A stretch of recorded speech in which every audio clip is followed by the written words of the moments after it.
il ne faut pas qu'on oublie comme on était nous-mêmes, parce que nos enfants, ils sont comme ça aussi. C'est difficile pour les parents maintenant à savoir comment gérer les situations avec leurs enfants, le fait qu'ils ont accès à tellement d'informations, des fois les informations pas très saines. Je suis dans l'éducation, donc si j'avais pas d'espoir, je pense que je changerais de métier. La Suisse, c'est un pays compliqué parce qu'il y a tellement d'éléments. Il y a tellement de gens qui viennent d'ailleurs. Il y a tellement de langues qui se parlent. Bienvenue dans Haut en couleur, le podcast de Motif qui accueille des personnes enseignantes, chercheuses, spécialistes ou en formation. Avec nos invités, nous aborderons des thématiques variées en lien avec l'enseignement. De la linguistique à la pédagogie, de l'accueil des migrants à l'économie, des arts à la psychologie. Nous construisons avec vous, chers auditeurs et auditrices, chers invités, un panorama des connaissances actuelles. Alors, Mary, bonjour. Bonjour. Ça fait très plaisir de vous voir aujourd'hui dans notre podcast Haut en couleur.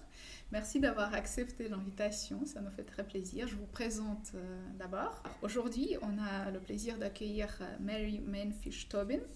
Vous êtes une figure incontournable dans le domaine de l'éducation, du droit et des droits humains. Conseillère en orientation universitaire, vous êtes également chargée de cours en éthique des affaires et droit humain à la Swiss School of Business and Management à Genève. Votre engagement se manifeste par votre participation à des événements tels que des conférences européennes sur les droits des femmes, où vous soulignez l'importance de la présence féminine dans les instances décisionnelles mondiales. Voilà. Et dans le cadre de notre podcast qui explore les thématiques liées à l'enseignement, vous pouvez nous apporter une perspective enrichissante sur l'intersection entre l'éducation, la société et les droits humains. Voilà. Est-ce que j'ai oublié Je vais essayer. Non. Voilà, Parfait.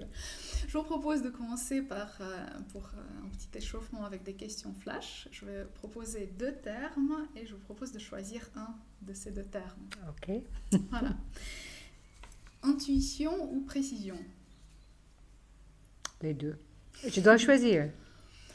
Vous avez le droit de dire les deux. Intuition, mais avec la précision après.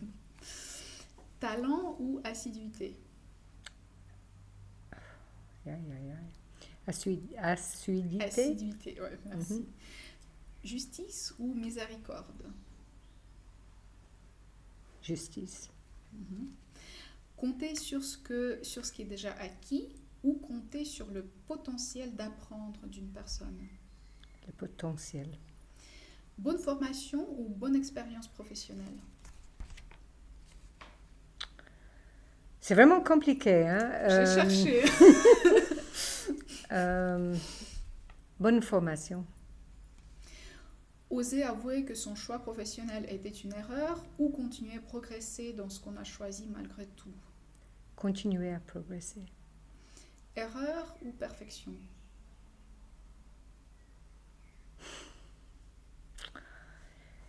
Là, je ne sais pas quoi dire parce que je ne vois pas comment les deux choses vont ensemble, mais je vais dire perfection. Vite ou lentement? Vite. Bien se préparer ou improviser? Bien se préparer. Rester ferme ou changer d'avis? Je dirais, ça dépend, mais je vais dire rester ferme. Poésie ou prose? Poésie. Apprentissage individuel ou en groupe? En groupe. Musique classique ou autre genre musical? Autre genre. C'est plus difficile d'être adulte, enfant ou adolescent? Adolescent. Aller se promener dehors ou rester lire dedans? Dehors. Livre électronique ou livre papier? Papier. Enseigner, c'est guider ou suivre? Guider. Faire découvrir ou laisser découvrir? Faire découvrir. Merci. Alors, ma première question. Lors de notre dernière discussion, vous avez dit que l'éducation pour vous aujourd'hui, c'est la chose la plus importante au monde? Est-ce que vous pourriez expliquer? Je trouve que le monde est dans un état extrêmement difficile en ce moment.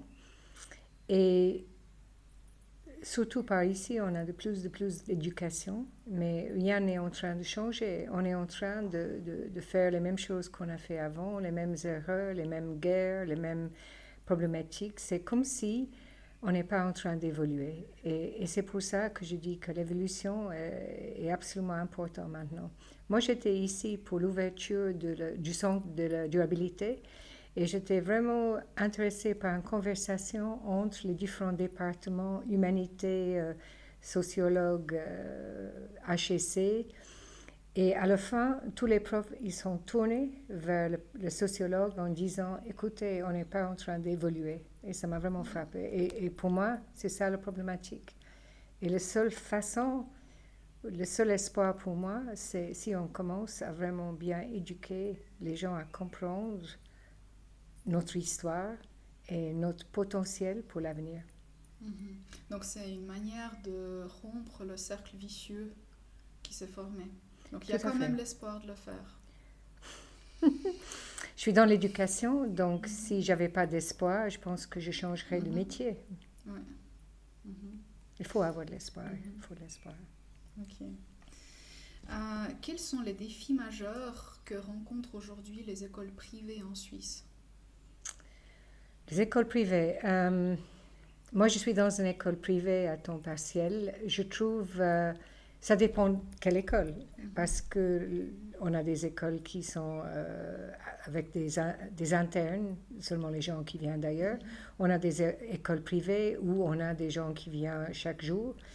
Je pense que c'est difficile de dire quelle est la problématique pour toutes les écoles parce que ce n'est pas la même chose. Les écoles privées, évidemment, ils sont chers.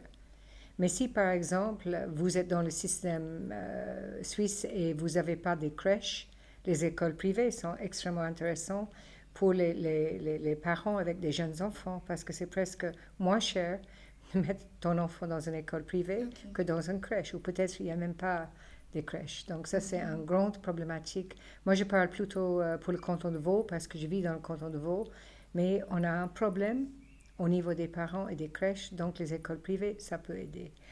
Moi je trouve quelque chose qui est important au niveau des écoles privées, c'est le fait qu'on a beaucoup de gens qui viennent d'ailleurs, qui viennent travailler en Suisse, et s'ils ne parlent pas assez bien la langue, leurs enfants ou eux, s'ils ne parlent pas assez bien la langue, ce n'est pas possible d'aller dans le système scolaire, ça dépend de l'âge de l'enfant. Donc souvent, c'est beaucoup plus simple pour les parents de mettre leurs enfants dans une école privée. Mais c'est cher. Les écoles privées, ce n'est pas donné. Mais au moins, les parents, ils sont confiants que peut-être leurs enfants, ils vont arriver malgré le fait qu'ils devaient changer de pays. Donc, ou bien, une autre problématique pour les parents, c'est si leurs enfants, ils ont des problématiques dans le système public et peut-être ils trouvent pas la solution. Des fois, ils mettent leurs enfants dans le système privé. Donc, il y a beaucoup d'éléments. Et ce n'est pas qu'une école. Et quels sont les défis pour les autres écoles Publiques aujourd'hui? Les deux. Quel défi? Le monde est en train de changer à une vitesse extraordinaire. Les élèves, je ne sais pas si vous avez vu le film Adolescence. Je trouve c'est difficile pour les parents maintenant à savoir comment gérer les situations avec leurs enfants, le fait qu'ils ont accès à tellement d'informations, des fois les informations pas très saines. C'est difficile pour les profs et les parents qui ne comprennent pas la vitesse de ce monde en ce moment.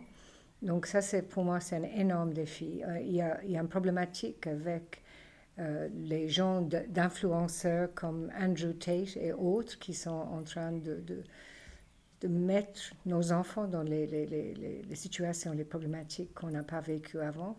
Ça, c'est pour moi des choses dont on doit vraiment regarder de tout près. L'autre problématique pour moi, ça a toujours été ça. Comme vous avez dit, je suis très impliquée dans les droits humains. C'est le fait que peut-être on n'est pas en train d'enseigner les cours nécessaires pour nos enfants, les cours d'éthique, les cours de civisme, le cours que moi j'avais suivi quand j'étais jeune, à nos enfants. Je trouve pour moi, ça c'est un élément clé.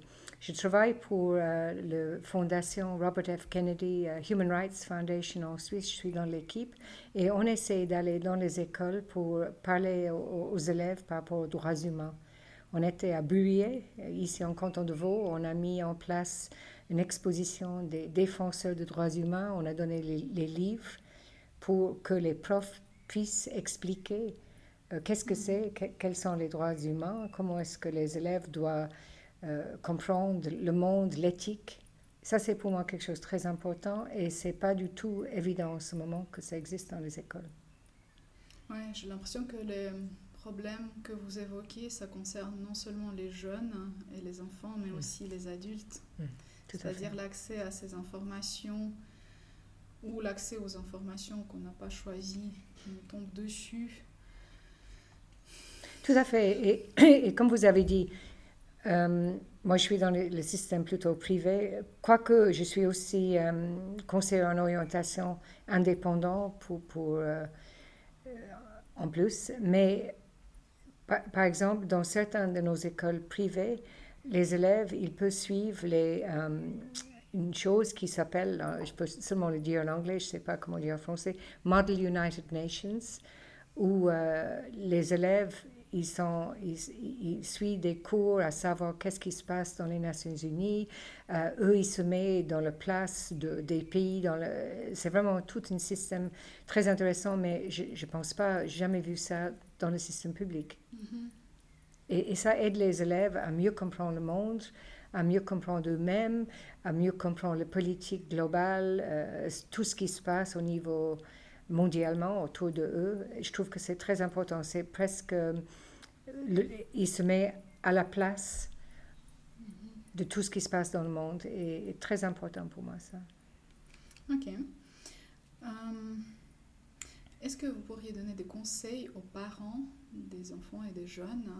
Qu'est-ce qu'ils peuvent faire pour leur avenir? Leur avenir professionnel. Professionnel et personnel. Personnel et professionnel. Je pense que c'est important que les parents... Moi, je suis un parent, j'ai 2 enfants. J'ai fait les études de droit, mais ça n'a jamais été mon rêve que mon fils devienne avocat, quoique c'est le cas. Mais je pense que c'est important que les parents ne sont pas en train de se mettre à la place de leurs enfants. Il faut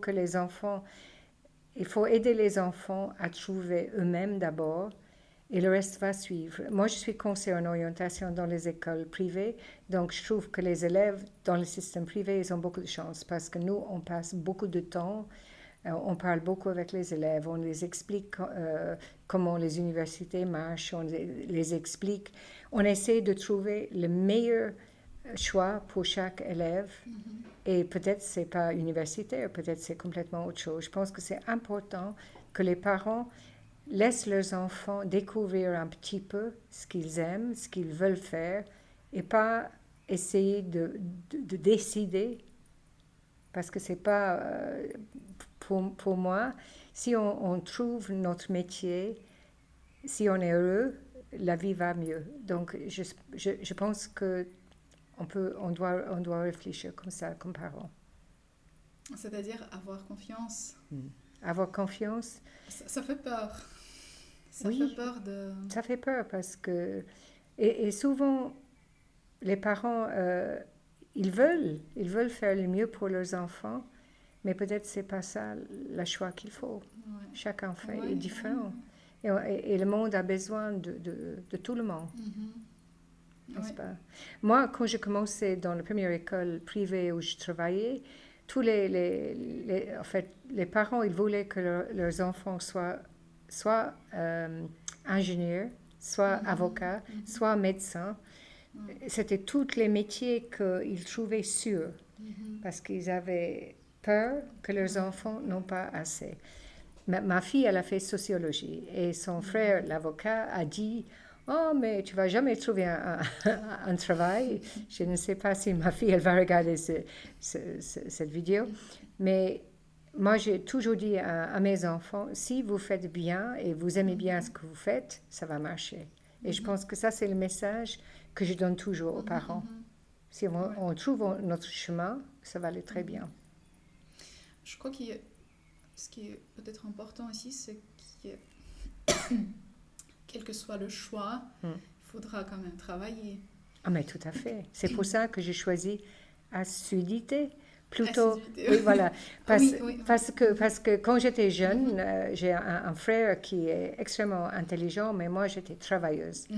J'ai toujours été travailleuse et je trouve que le travail, c'est ça qui marche à la fin. C'est plus stable si on travaille. Et puis, c'est aussi une discipline pour la vie. N'est-ce pas? Oui, moi aussi j'ai vu beaucoup de cas où le talent et la facilité, ça faisait l'inverse après. Tout à fait. Parce que les personnes s'habituent à la facilité et puis ne s'investissent pas suffisamment et puis n'ont pas le temps de décider si ça leur plaît, si ça vaut la peine. Ouais, c'était presque trop facile. Oui, tout à fait. Ça fait l'inverse. Donc là, j'ai posé la question, qu'est-ce que les parents peuvent faire pour l'avenir? Est-ce qu'il y a par contre quelque chose sur quoi ils peuvent lâcher prise? Est-ce qu'ils peuvent lâcher prise? Je pense qu'il faut quand même guider leurs enfants, suivre un petit peu, mais aussi donner les responsabilités. Moi, c'est peut-être aussi parce que j'étais élevée en Irlande avec les bonnes sœurs irlandaises qui avaient le mot à dire toujours. Mes parents, ils devaient avoir confiance en moi. Je pense que des fois, quand on a confiance en nos enfants, quand on leur donne les responsabilités, quand on leur dit, écoutez, moi je peux rien faire, c'est vous qui êtes à l'école, c'est vous qui doit apprendre comment travailler avec votre prof. Donc je pense qu'il faut qu'on responsabilise nos enfants, absolument. Par exemple avec les devoirs? Avec les devoirs.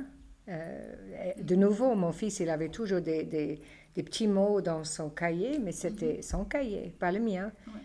Si on prend tout ça sur nous, est-ce que nos enfants, ils peuvent grandir? N'est-ce pas? Je pense pas. Oui, c'est ça. Donc pour moi, c'est ça, qu'on a confiance en nos enfants, qu'on le dit qu'on a confiance, et en même temps on leur montre ce qui ne va pas. Ils venaient des fois pour demander de l'aide? Mais étant donné, pour l'anglais, parce que je suis anglophone, mais là, il y avait une autre problématique. C'est des fois compliqué pour les enfants avec des parents anglophones dans le système d'éducation qui n'est pas anglophone. On veut pas, moi, je ne voulais pas prendre la place du prof. Mais en même temps, peut-être, c'était pas toujours, c'était des fois un petit peu compliqué. Pour tous les autres sujets, ils allaient vers leur papa. Et il y avait un moment aussi, on a décidé de prendre des gens qui donnaient un appui. Parce que pour les mathématiques, pour mes deux enfants, ils avaient besoin de ça. Donc, et ça, c'est souvent comme ça ici en Suisse. Les parents qui viennent d'autres pays, peut-être ils ne sont pas conscients de ça. Et quand moi je donne les conseils en tant que conseillère indépendant, je parle de ça. Je dis, écoutez, si ça ne va pas, ça vaut la peine de trouver quelqu'un pour aider votre enfant. Parce que peut-être, ils ne vont pas avoir cette aide à l'école. Ça dépend des écoles, ça dépend des profs. Ce n'est pas toujours égal. Et c'est peut-être pour ça que dans le système privé, les enfants sont un petit peu mieux aidés à ce niveau. Et comment les enseignants et enseignantes peuvent faire pour s'investir dans le futur de leurs élèves? Est-ce qu'il y a aussi quelque chose qu'ils peuvent mieux faire ou justement comment ils peuvent lâcher prise? Écoutez, l'avenir je pense que chaque prof est différent. C'est vraiment, on a toutes et tous vécu ça. Moi, j'avais mon prof de latin qui était extraordinaire, donc j'aimais beaucoup le latin. J'avais un prof de chimie qui était moins bien, donc je n'ai pas beaucoup aimé ça. Mais n'est-ce pas, je pense que c'est la même chose pour chaque enfant. Souvent, quand je parle avec les jeunes, quand je suis en train de les conseiller, je demande quels sont vos sujets préférés. Ils disent anglais, français, je ne sais pas quoi, mais c'est souvent, et quand ils disent je déteste le maths, moi je dis et le prof de maths, est-ce que ça a bien été? Ils disent non, mais écoutez, c'est souvent comme ça. Et quand j'explique ça aux élèves, ils disent ah oui, oui. Parce que nous, on a compris ça beaucoup plus tard, non? C'était pas qu'on était. Non, c'est vrai, c'est très important. Ouais. On a jamais, pour moi, d'être super en latin, c'était le prof. En histoire, c'était le prof, n'est-ce pas? Ouais. Donc, il y a. Voilà, je me souviens même pas les questions maintenant. Tant mieux. Donc, aussi, la dernière fois qu'on a parlé, vous avez dit que la Suisse a accumulé beaucoup de retard. Est-ce que ça concerne aussi le domaine de l'enseignement? Est-ce que j'ai dit ça? Beaucoup de retard. C'était peut-être par rapport aux droits humains. Ah, tout à fait. Peut-être. Donc, voilà, c'est moi qui pose la question. Est-ce que ça concerne aussi l'enseignement ou pas tellement? N'est-ce pas? Je ne suis pas aussi critique que ça. Je trouve que le système scolaire suisse est très solide, et très solide. Mes 2 enfants, ils ont passé par le système public et ils ont très, très bien réussi. La seule chose qui est difficile, je pense, c'est si on vient d'un autre pays, si on n'a pas le niveau de langue, si c'est là où ça devient compliqué pour les parents. Si, par exemple, moi, j'avais déjà fait mes études en Irlande, je suis venue en Suisse, je parlais le français un petit peu quand même, mais pour les gens qui viennent d'ailleurs, qui sont d'un coup dans le système suisse, c'est pas si simple. Ce que moi, j'aime pas, c'est le fait qu'on décide extrêmement tôt de l'avenir de nos enfants. Donc, à 12 ans, on est en train déjà de séparer les enfants en différents niveaux, et je trouve que ça, c'est très tôt. Ça, c'est le critique que j'ai, mais aussi parce que quand je travaille dans le système privé, on a d'autres choix. Par exemple, quand j'étais dans une école privée, on avait le choix entre la maturité, le bac français ou bien le baccalauréat international. Donc, on pouvait choisir par rapport aux langues, par rapport à ce que les jeunes ils ont vécu avant. Ça, c'est vraiment compliqué des fois ici en Suisse. La Suisse, c'est un pays compliqué parce qu'il y a tellement d'éléments. Il y a tellement de gens qui viennent d'ailleurs. Il y a tellement de langues qui se parlent. Ça a toujours été comme ça, je pense. Donc, c'est pas que je suis juste critique. Je pense que quand même, on peut, par exemple, les droits humains, oui. Quand j'étais dans une école privée avec le prof de géographie, on a mis en place un cours géographie et droits humains. Les élèves, ils ont adoré parce qu'on pouvait vraiment prendre beaucoup d'éléments, mettre ensemble dans un cours que nous, on a choisi de faire. D'avoir la possibilité d'aller dans les écoles privées pour parler des droits humains, c'est pas simple. C'est pas simple parce qu'on est assez... je ne sais pas si le mot, on a le système, le cours, ils sont déjà organisés et, le programme est fait, on ne peut rien faire d'autre. C'est peut-être des fois... Moi, je rêvais toujours d'avoir une école où les élèves, ils avaient la possibilité de regarder tout ce qui se passe autour dans ce monde, parler avec les élèves de ça, essayer d'expliquer comment ça marche. Je parlais avec votre collègue avant, je disais, c'est difficile, on enseigne toujours dans le système scolaire, dans les silos.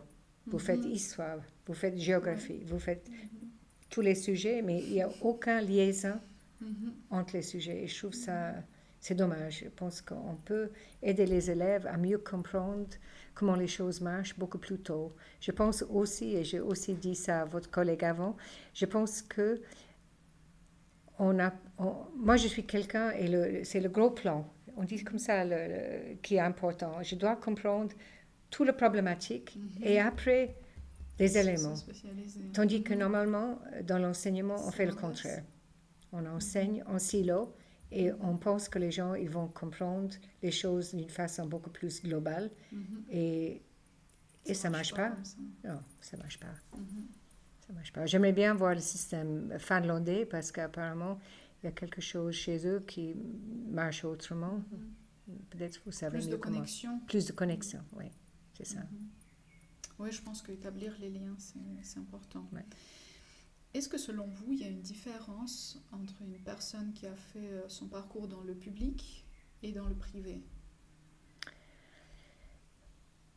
Oui. Oui. C'est difficile à dire exactement ce que c'est parce que ça dépend dans quelle école. Ici, dans le canton de Vaud, il y a des écoles privées où on parle qu'en anglais, avec les cours de français bien sûr. Il y a d'autres où on a les écoles privées où on parle plutôt le français. Il y a des écoles où on a des élèves qui vont quitter le pays après parce que les parents ils viennent ici pour travailler et d'autres qui restent ici. Je trouve pour mes enfants qui ont fait le système public, c'était plus simple parce que leurs amis sont toujours là. Dans le système public, des fois c'est compliqué parce que les gens ils sont pas vraiment intégrés en Suisse, mais en même temps ils sont pas intégrés ailleurs. Quand j'ai enseigné à l'école hôtelière de Lausanne, j'avais beaucoup d'élèves du système privé. À l'époque, je ne savais absolument pas du tout. Mais je voyais qu'il y avait quand même une certaine confiance, peut-être. Une certaine confiance en eux-mêmes. Et c'était des élèves assez internationaux. Évidemment, après le système privé, souvent, ils vont aller étudier en Angleterre, en Australie, partout dans le monde. C'est là où je les aide à trouver les universités. Mais il y a certains qui restent ici en Suisse aussi. La différence pour moi, peut-être, c'est confiance. Peut-être un esprit, ça dépend, peut-être un esprit des fois d'analyse un petit peu plus pointu. S'ils font le baccalauréat international, par exemple, ils doivent faire un travail à la fin qui, moi, je trouve est très bien fait. Peut-être l'esprit analyse est un petit peu... Peut-être aussi moins peur de s'exprimer. Oui, ça, oui. Parce qu'on dit souvent dans les universités ici que les élèves suisses, ils sont un petit peu trop peur peut-être de parler. Ils n'ont pas l'habitude.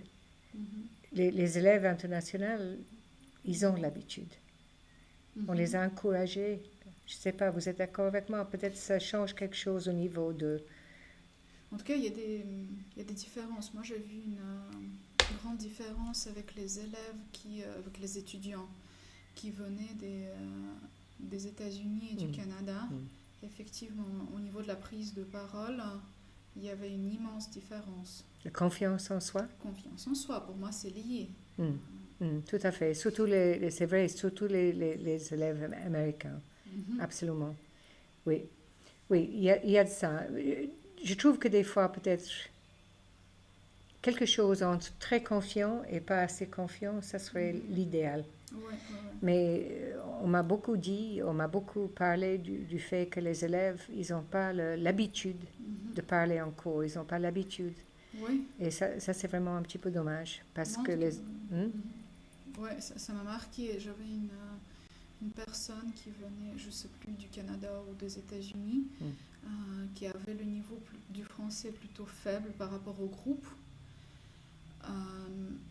Par contre, pour l'exposé oral, c'était impressionnant. Malgré le fait que le niveau de français était assez bas par rapport au groupe, c'était excellent, c'était fluide, c'était captivant, c'était passionnant d'écouter la personne. On oubliait que le niveau de français était... Oui, et puis même, par exemple, si je parle comme irlandaise, nous, on a un besoin de communiquer. Donc, et je pense que les élèves qui viennent du pays plutôt du sud, ils ont ce même besoin. Donc, on va, par tous les moyens, on va trouver un moyen de communiquer avec les autres. Et je pense que ça change beaucoup de choses aussi. Ça, quand j'avais fait mes cours ici de français moderne, je voyais ça moi-même. Si on veut communiquer, on va le faire on va le faire. Oui, tout à fait.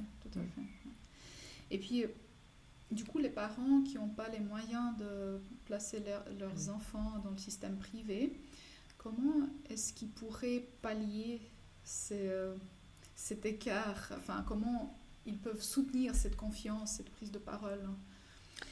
Il y a une chose en dehors de l'école que je trouve extrêmement important, c'est le travail bénévole qu'on peut faire. Ça aide. Je pense que ça peut beaucoup aider. Il y a beaucoup d'organisations ici en Suisse où on peut aller aider pour les gens qui sont sans domicile, ou bien pour nettoyer les lacs, ou bien pour faire des choses comme ça. Ça, pour moi, ça c'est un moyen d'avoir un petit peu de confiance, de voir en dehors de soi-même. Je trouve aussi très important qu'on fait le travail en été, qu'on commence à avoir des stages, des petits stages chez, je ne sais pas, le boulanger, chez ma fille, elle était chez le chocolatier, elle a travaillé un petit peu dans le marché. Aussi, ça donne confiance en soi. On commence à parler avec les gens, on n'est pas que avec les copains, les copines. Et moi, j'encourage toujours mes élèves, si jamais ils peuvent faire ça.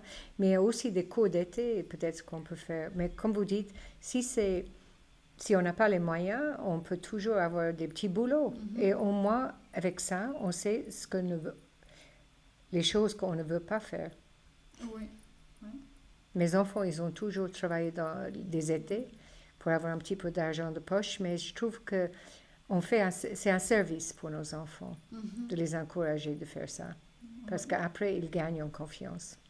Oui, je pense que ça devrait marcher. Il y a une baisse d'inscription dans les écoles privées suisses, c'est juste? Ça, je ne sais pas. Il y a beaucoup d'écoles privées. Mais n'est-ce pas, il ne faut pas oublier que les entreprises avant, quand ils ont fait venir les gens ici pour travailler en Suisse, souvent ils payaient pour les écoles privées. Et maintenant, c'est presque plus le cas. Donc, ça veut dire que c'est très cher. C'est très cher pour les parents qui veulent mettre leurs enfants dans le système privé. Et je suis sûre qu'ils ne savent pas avant de venir ici vivre. N'est-ce pas? Donc, c'est vrai que peut-être ça peut amener vers cette problématique-là. En principe, je ne sais pas si c'est vrai. Peut-être aussi, pour les écoles privées, il faut aller ailleurs pour chercher les élèves. Et on est très cher ici. Les écoles privées sont très chères.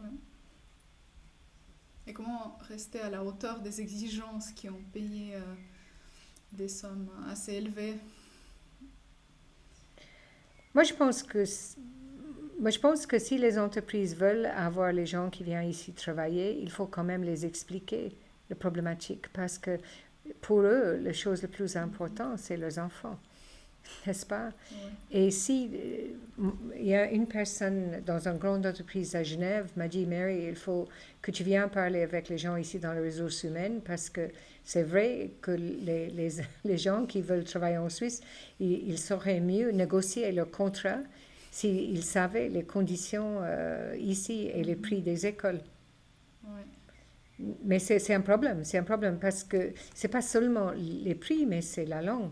Si on ne parle pas la langue française, comment est-ce qu'on va faire? Et ça dépend de l'âge des enfants. Si on a 15 ans ou 14 ans ou 12 ans, ça risque de vraiment punir nos enfants. C'est compliqué. C'est compliqué. Le système scolaire public suisse, il a un assez bon niveau, aussi par rapport aux pays voisins. Grâce à quoi il y a ce bon niveau? Qu'est-ce qui fait que en Suisse Il y a un certain, moi je trouve, rigide c'est pas le mot, mais c'est un système, il faut faire le travail, les profs ils suivent, si vous ne faites pas, on va savoir. On a tout le système, vous avez les enfants aussi, on a les cahiers, l'enfant il vient à la maison avec, donc on sait exactement où sont nos enfants tout le temps. Et il y a des exigences. Moi, j'aimais beaucoup l'école jusqu'à l'âge de 12 ans, parce que je trouve qu'il il y avait beaucoup de créativité, innovation. Mes enfants, ils ont fait beaucoup de choses. Après ça, je trouvais que ça devenait extrêmement... moi, ça m'angoissait. Ça m'angoissait moi-même. Parce que je savais que c'était pas à moi de faire le travail, mais je voyais qu'à l'époque, dans le canton de Vaud, on était en train de mettre nos enfants à ces 3 niveaux, O, G et, je me souviens, B. Et les enfants, entre eux, ils sont assez discriminatoires. Si vous étiez l'enfant en haut, vous avez gâché votre vie. C'était vraiment affreux. Je trouvais ça vraiment affreux. Maintenant, dans le canton de Vaud, il y a, je pense, 2 niveaux, donc c'est un petit peu plus égalitaire, mais c'est toujours cette pression, même parmi les enfants eux-mêmes. Et je trouve ça, c'est pas bien. Ça, c'est vraiment pas bien. Mais en même temps, il y a une certaine... c'est pas le mot rigidité, mais il y a une certaine structure qui fait qu'à la fin des études, les enfants sont très bien instruits. Ça, vraiment, je suis sûre de ça. Mais il y a quelque chose que j'aimerais plus, c'est avoir plus, pas seulement ça, mais aussi éduquer les enfants un petit peu plus par rapport à tout ce qui se passe dans le monde. Ça, j'aimerais bien voir. Pas que les cours, mais plus d'ouverture, plus de montrer... plus de droits humains, d'éthique, civisme, travailler avec la communauté, aider les enfants à savoir comment faire plus. Et pas que les études. Mais les études même, je ne peux pas me plaindre. Je trouve l'instruction est extrêmement bien faite. Mais c'est juste ce parti... Oui, mais est-ce qu'on aurait pu faire sans? Et sport. Il y a beaucoup Ouais. plus de sport. En Irlande, on va dans une école parce qu'on joue le rugby ou le hockey. Et il y a beaucoup plus de temps donné pour le sport. Et le sport, ça aide les gens à travailler ensemble. C'est pas que l'individuel qui compte, mais c'est tout le groupe. Toutes ces choses-là, mais dans les cours, pas en dehors. Parce que c'est très compliqué ici pour les parents. Si il n'y a pas beaucoup de sport à l'école et puis après il doit les prendre pour faire le foot. Ah, mais vous savez, peut-être vous faites ça déjà. Oui, bien sûr. Voyez. Mais je trouve que le sport, ça, c'est vraiment sain pour les enfants. C'est vraiment le groupe qui compte. C'est pas que l'individu. Mais est-ce que le sport peut aussi amener cette compétitivité? Oui, mais peut-être la compétitivité, c'est pour notre équipe. C'est pas que pour moi-même. Moi, j'aime beaucoup le ski, mais le ski est très individuel. J'aime beaucoup la natation, mais c'est individuel. Je suis golfeuse moi-même, mais c'est très individuel. Et c'est pour ça, quand j'étais à l'école, j'avais joué au hockey, où on était en groupe, on essayait de gagner pour le groupe, s'organiser ensemble. Et ça, c'est quelque chose qui me manquait pour mes enfants ici. N'est-ce pas? Donc ça... Comment, dans la réalité du monde actuel, les jeunes construisent leurs valeurs dans le monde qui s'est tellement complexifié? Ah, c'est vraiment compliqué ça, non? C'est pour ça que je vous pose la question. Moi, j'adore aller dans les écoles, parler de... Mon sujet, c'est économie, droits humains. Ça fait 20 ans que je suis lobbyiste légal pour Amnesty International, où je suis tout ce qui se passe dans le monde, où j'explique aux élèves comment ça marche. Je pense qu'il faut avoir des gens comme moi qui viennent parler avec les élèves, ou bien il faut peut-être les prendre, voir les choses, montrer. Mais je ne sais pas, est-ce qu'on montre les films? C'est déprimant le monde en ce moment. Donc c'est très délicat, c'est vraiment très délicat. Mais il faut expliquer aux jeunes ce qu'ils peuvent faire. Pas seulement montrer tout ce qui se passe en ce moment parce que ce n'est pas très réjouissant, mais montrer ce qu'eux, ils peuvent faire. Les inspirer à mieux faire. Leur montrer ce que moi je fais quand je suis avec les élèves dans mon école. Je leur montre tout ce qui est en train de se passer dans le monde au niveau de l'éducation. Quels sont les sujets qu'ils peuvent étudier où ils peuvent eux-mêmes faire la différence. Et il y a de plus en plus de cours comme ça, mais il faut savoir, il faut avoir quelqu'un qui regarde comme moi je regarde tout ce qui se passe à l'extérieur pour les guider. Ou bien dans mon école aussi, je travaille avec une collègue qui explique, on a des cours dans le système privé, personal, social, etc. Et puis on parle beaucoup avec les élèves par rapport à leur vie, qu'est-ce qu'ils peuvent faire dans la vie. Vraiment, on explique tout. Je ne sais pas si ça existe. C'est une réflexion collective ou c'est individuel? Avec les élèves? Oui. Les cours comme ça, avec moi, c'est plutôt individuel, mais avec le prof qui fait personal, social, etc., elle fait en groupe. Elle fait en groupe.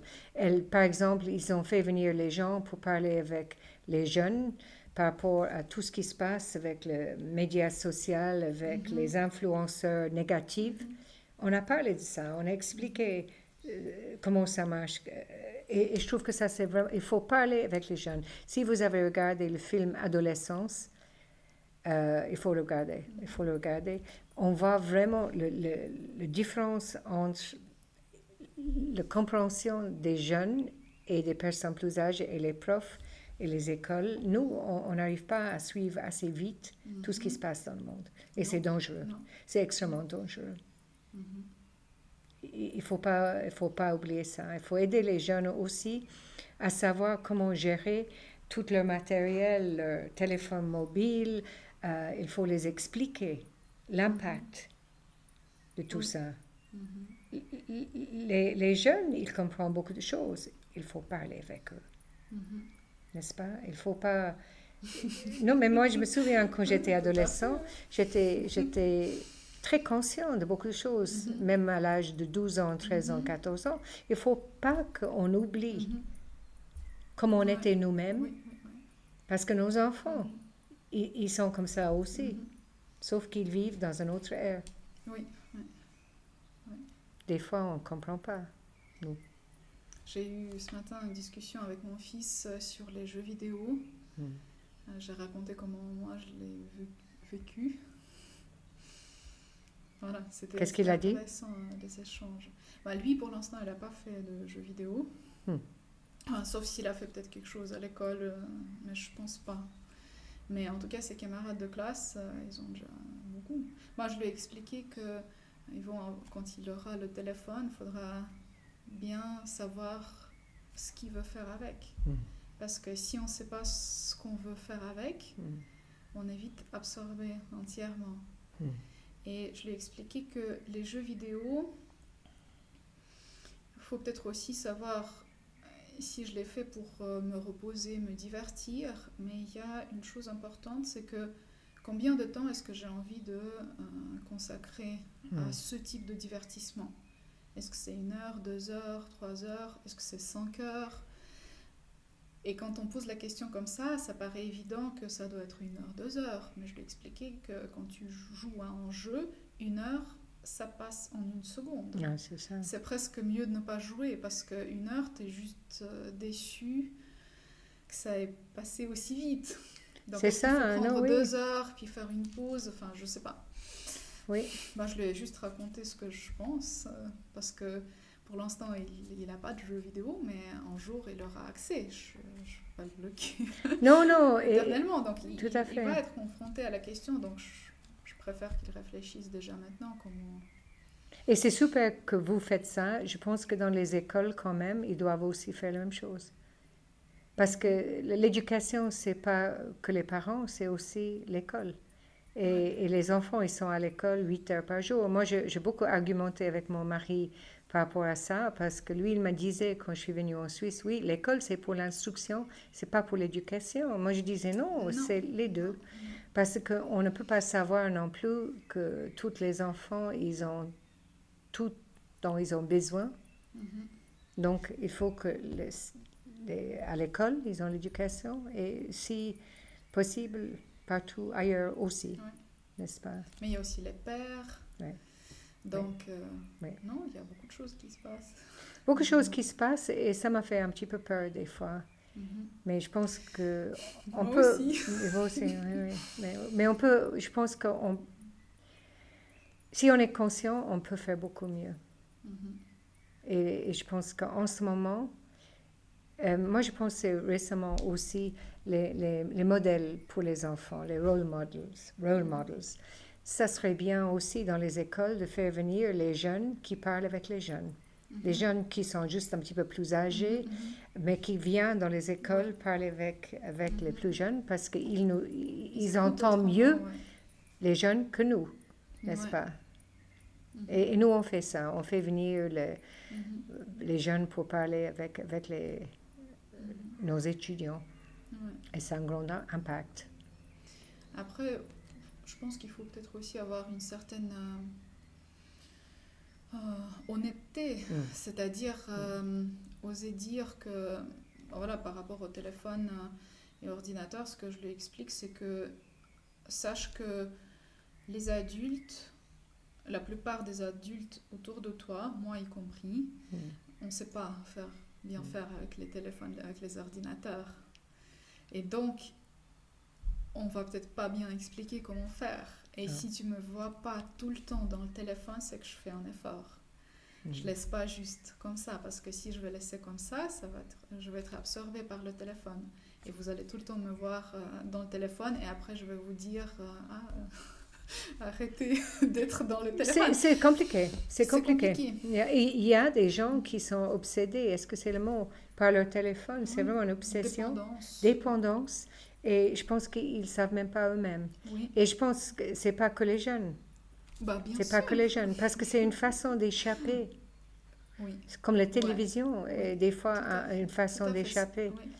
Et si nous, on n'arrive pas nous-mêmes à contrôler comment on utilise, c'est vraiment difficile pour nos enfants plus tard. Tout à fait. Ouais. Donc l'école, dans les 2 écoles où j'étais, les élèves n'avaient pas le droit d'utiliser le téléphone pendant les heures de l'école. Et je trouve que c'est bien, parce que aussi, autrement, comment est-ce qu'on peut avoir des amis? Comment est-ce qu'on peut faire des amis si on est toujours sur le téléphone? Et la communication devient... moi, je trouve que ça a toujours été un petit peu compliqué par ici, mais c'est encore plus compliqué. Après, est-ce qu'on est exclu de la communication si on n'a pas de téléphone? Je crains qu'il y a des moments où c'est le cas pour les jeunes. Oui. Et pour les adultes. Oui. D'ailleurs aussi. Je ne sais pas. Peut-être, je ne sais pas. C'est vraiment très compliqué en ce moment. Il y a beaucoup d'études à faire, à savoir comment bien faire. Mais moi, je trouve qu'à la fin, si, en tant qu'éducateur, on aime bien les étudiants, les gens avec qui ça marche. Ils savent. Là, si on parle intuition, les jeunes, ils savent si vous êtes là pour eux, si vous les aimez bien.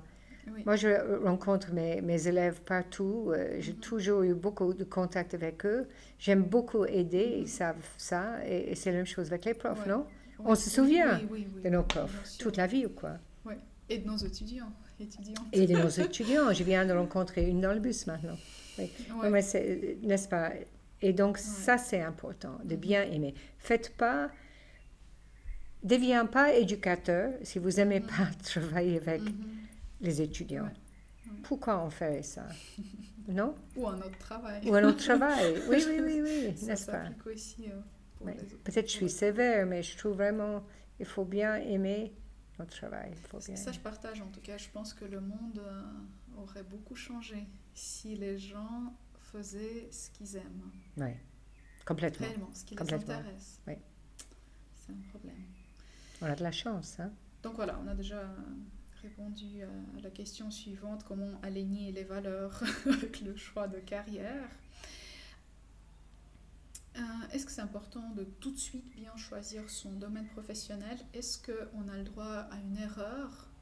Et si on a fait une erreur, c'est une erreur rattrapable ou pas?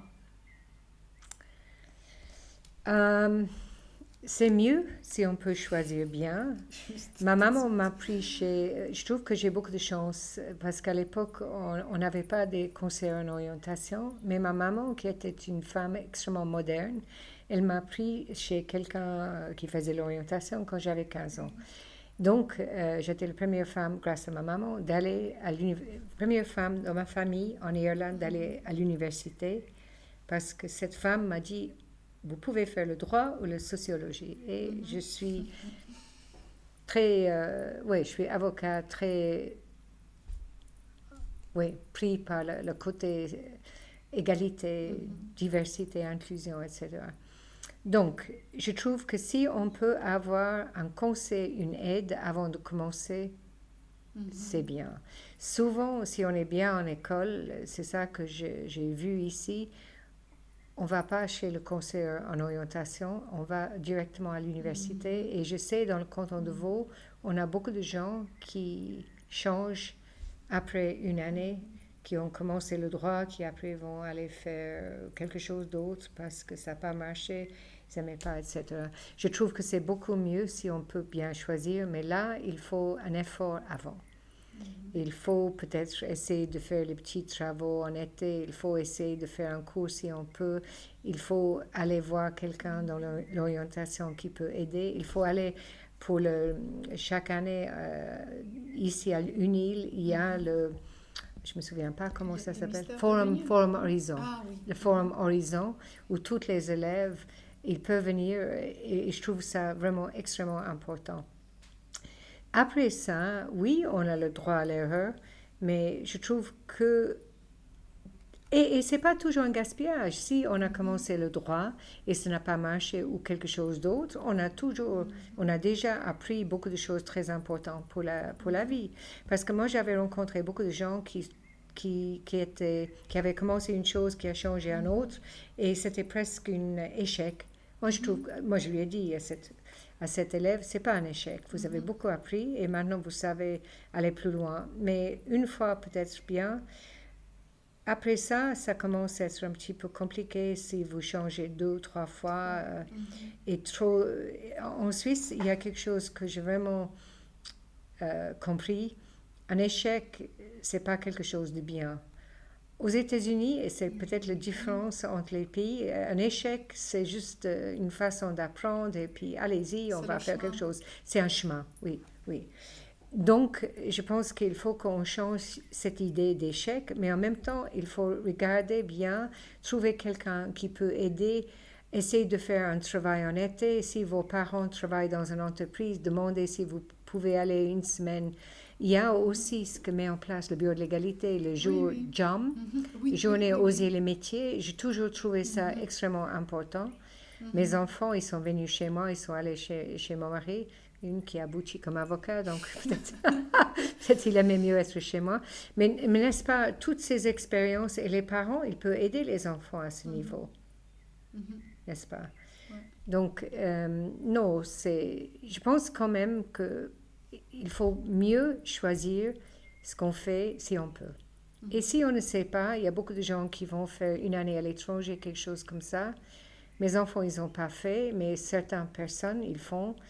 Dans certains pays, on a le droit d'aller une année. En Irlande, on peut aller une année avant la fin de l'école. Et mes 2 neveux, ils sont allés en Australie. Ils ont travaillé dans une école en Australie. Mais je pense qu'il faut juste essayer de mieux s'orienter, si possible, avant de commencer. Et pour les femmes, c'est quoi leur aujourd'hui, les femmes qui ont des postes dirigeants, quels sont les obstacles qu'elles rencontrent quand elles ont ces postes, et est-ce que leur éducation peut les aider pour avoir moins de ces obstacles? C'est une énorme question. Moi, je travaille beaucoup pour le droit de la femme. En Suisse, la problématique, c'est toujours la même chose. C'est la problématique des crèches, les problématiques d'avoir des enfants ou de ne pas avoir des enfants. La problématique qu'on vit toujours quand même dans un pays qui est un petit peu patriarcal, c'est toujours compliqué ici. Moi, j'avais parlé avec la femme qui a organisé la dernière grande manifestation en Islande. Islande, c'est un des pays les mieux placés au niveau des femmes et de l'égalité, oui. Et je lui ai demandé, comment est-ce que vous avez fait? Elle a dit, crèche, on a des crèches, et l'éducation des éducateurs, surtout du système primaire. Parce qu'on a toujours beaucoup de stéréotypes. en place. Et les stéréotypes, ça prend longtemps à changer. Il y a quelques années, juste avant comment est-ce qu'on dit ça, la célébration des 50 ans de la vote en Suisse, moi j'étais dans un groupe CH2021 avec des sociologues suisses, des économistes suisses et des juristes suisses, et on a bien regardé l'histoire de la Suisse, qu'est-ce qui s'est passé, pourquoi on est toujours dans une situation où la femme n'arrive pas à aller jusqu'en haut, et puis on a parlé du fait que le vote en Suisse c'était seulement en 1971.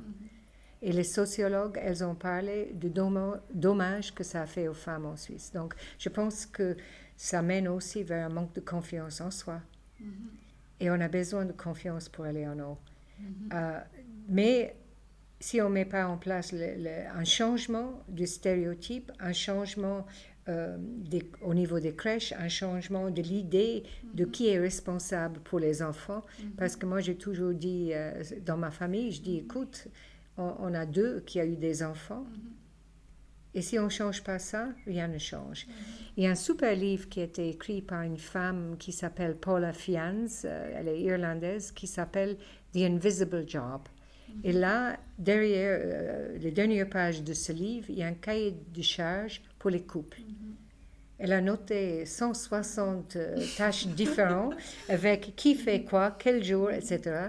Et je pense que si on a quelque chose de plus égalitaire au niveau de qui fait quoi, on serait les femmes mieux armées, moins fatiguées et pour aller plus loin, parce qu'en ce moment, ce n'est pas le cas. Je trouve que c'est extrêmement fatigant d'être une femme avec des petits-enfants en essayant de monter dans le travail. Peut-être je parle convaincue, mais c'était ça mon expérience. C'était vraiment pas simple parce que l'idée toujours c'est que c'est la femme qui doit... On a le nombre de femmes le plus élevé dans le OCDE au niveau de temps partiel. C'est ici en Suisse. Et ce n'est pas un atout, parce qu'après, on a la problématique avec la retraite, on a la problématique tout le long de notre vie, parce qu'on travaille moins, parce qu'il n'y a pas de solution au niveau des enfants. Le système scolaire n'a pas changé. L'attitude n'a pas changé. Ok. Et la confiance? La confiance, pour moi, ça c'est vraiment quelque chose de très important. Je pense que peu à peu, ça change. Moi, ça fait 30 ans que je suis en Suisse. Je vois une différence. Quand je suis venue vivre en Suisse, mon mari, j'étais sous son curatelle, toujours. La loi, ça a toujours été comme ça. Et quand je suis allée avec lui pour ouvrir un compte à la poste, on a mis la carte en son nom. Et je dis, mais non. J'étais absolument choquée. Ça c'est quand même il y a 30 ans. Donc, il y a un énorme changement. Mais en même temps, c'est important que... Ça, c'est quelque chose dont on n'a pas parlé. C'est pas bien tout ce qui se passe maintenant non plus pour nos enfants. Pour les filles et les garçons, il y a une concurrence qui se met en route, les filles contre les garçons, que moi je trouve pas très saine, parce qu'on est une communauté. Il y a un livre qui vient d'être écrit qui s'appelle Of Boys and Men. Barack Obama, il a beaucoup aimé apparemment, mais ça parle de ça, qu'on ne doit pas mettre les garçons contre les filles, comme on est en train de faire maintenant. C'est pas ça l'avenir de nos enfants. C'est aussi une extrémité. Oui, c'est une extrémité. Je pense aussi. Alors, comment l'intégration des droits humains dans les programmes éducatifs peut-elle concrètement changer, transformer la société? Mais vous savez, ça c'est exactement ce que je pense. Les droits humains, dans l'éducation, on n'a pas ça. Le civisme, le monde tel que c'est, ça n'existe pas en ce moment. On essaie d'aller dans les écoles pour enseigner ça. Les écoles qui sont beaucoup plus ouvertes sont les écoles privées. Le système public, c'est beaucoup plus difficile à entrer. Mais si on montre l'histoire des droits humains, si on montre comment on peut être des gens bien, moi je pense que les élèves, n'est-ce pas? Moi, j'enseigne pas mal dans les écoles ou dans les universités et la question est dans les écoles de business. La question que je demande toujours aux élèves, c'est en qui vous avez confiance? Et après 5 minutes, quand personne n'a rien à dire sauf que ma maman, mon papa, ma soeur, mon frère, d'un coup, ils se rendent compte qu'ils ont confiance en personne. C'est là où on est aujourd'hui. N'est-ce pas? Donc, on a besoin d'une éducation par rapport à une vie qui est plus égalitaire, montrer que la compassion, l'empathie, l'égalité, l'inclusion, c'est des éléments qui font qu'on vit mieux ensemble, n'est-ce pas? Moi, je ne pense pas qu'on veut continuer à vivre comme ça. Les jeunes non plus, ils veulent de l'espoir, ils veulent un meilleur monde. Donc, avec l'éducation des droits humains, on va avoir tout ça. Parce que ça leur donne l'inspiration.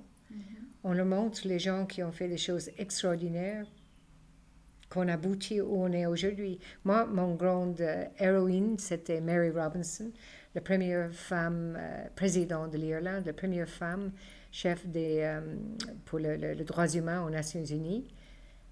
J'ai fait le droit grâce à elle. Elle est toujours à Genève, elle parle toujours de comment on peut faire mieux. Donc, l'inspiration, on a toutes besoin de l'inspiration. Pas juste des mauvaises nouvelles. Oui. C'est pas réjouissant. Hein? C'est vrai. Et puis ma dernière question. Quels sont les défis actuels pour enseigner l'éthique des affaires dans le monde d'aujourd'hui? Économie et droits humains, c'est mon sujet. C'est ma spécialité depuis 20 ans. Les gens, je pense que c'est toujours une question de ne pas comprendre le monde tel que c'est aujourd'hui. Sur les 200 entreprises les plus grandes dans le monde, inclus les gouvernements, 157 sont les entreprises. Apple a plus d'argent que la Suisse.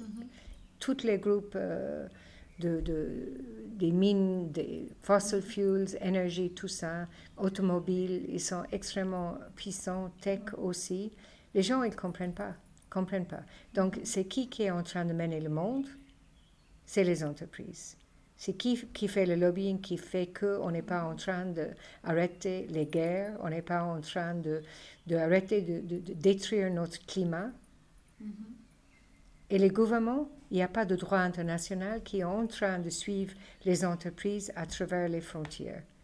Donc, il faut qu'on explique ça, il faut que les gens comprennent ça, et c'est ça que je fais dans les cours que je donne à Genève et ailleurs. Expliquer le monde tel que c'est. C'est aussi simple que ça. Simple et compliqué. Oui, simple et compliqué.